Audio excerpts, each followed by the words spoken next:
Tengok ni guys, ini Chery Tiggo 7 PHEV, model plug-in hybrid paling murah sekali di Malaysia. Harga dia RM130,000, lebih sikit je daripada Proton X70 yang enjin petrol biasa. Let's check it out.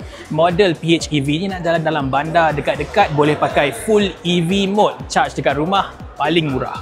Nak jalan jauh pula tak payah nak pakai public charger yang jauh lebih mahal. Boleh terus isi minyak macam kereta biasa sahaja, lagi murah. Kalau dapat budi 95 RM99, even better lah. Chery cakap kalau start dengan bateri full charge plus a full tank 60 liter, kereta ni boleh jalan lebih 1200 km. Basically PHEV ni kira the best of both worlds lah. Dia boleh berfungsi sebagai kereta EV bila boleh dan sebagai kereta petrol biasa bila perlu. Enjin kereta ni kecil saja, 1.5 liter turbocharged, tapi ditambah lagi dengan big electric motor. Combined power output dia memang sangat tinggi, sekitar 280 PS dan 360 Nm torque. Tapi kereta ni front wheel drive sahaja ya, bukan all wheel drive.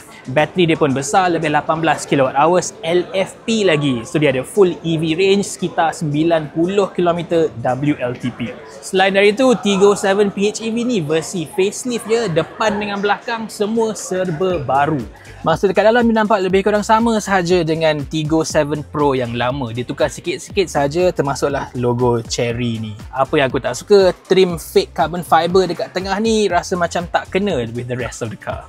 Model ni SUV size segmen C, sama dengan Proton X70 dengan GAC M-Coupe, tapi dengan harga dan teknologi yang kereta ni ada, aku rasa inilah yang paling menarik sekali sekarang. So ini dia guys, Chery Tiggo 7 PHEV. Best ke tak best? Tulis kat bawah.